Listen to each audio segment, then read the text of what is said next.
अस्सलाम वालेकुम अमा ॾिसो पिया फास्ट न्यूज़ मां आहियां साजिद कोराई। ख़बर शामिल कंदासीं मदेजी मां त मदेजी मिराणी प्रांत जे 5 घरनि खे चुल्ह जी चिणग मां बाप 5 खां मथे घर सड़ी खाक। मदेजी भरिसां घर पंहिंजा में गजण मिराणी निज़ामुद्दीन रहीम बख्श करमदीन उबैदुल्ला जा घर मुकम्मल तौर सड़ी विया। उन मौक़े ते मुतासिर ॻोठाणनि मीडिया सां ॻाल्हाईंदे चयो त घरनि में पयल लखें रुपयनि जो सामान 3 ॼणनि जी शादीअ जो ॾाज सड़ी खाक थी वियो आहे। घर धणनि पंहिंजी मदद पाण ते भाउ विसाई आहे। उन्हनि वरी चयो त असां ज़िले जे अफ़सरनि खे फ़ोननि ते इतलाह ॾिनो, उन बावजूद असांजी कंहिं बि क़िस्म जी वाहिर न कई वई आहे। मुतासिरनि सरंदी वारनि खां मदद जी अपील कंदे चयो त असां खुलियल आसमान हेठि वेठा आहियूं, असांजी माली मदद कई वञे।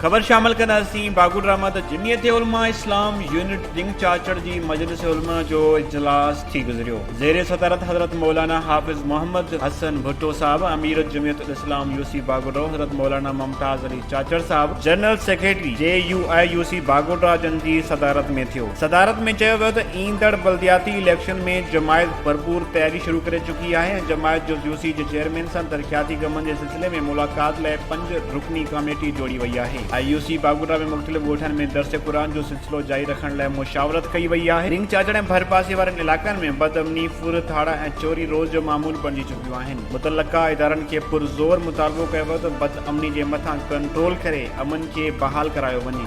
वधीक ख़बरुनि ऐं अपडेट्स लाइ ॾिसंदा रहो फास्ट न्यूज़।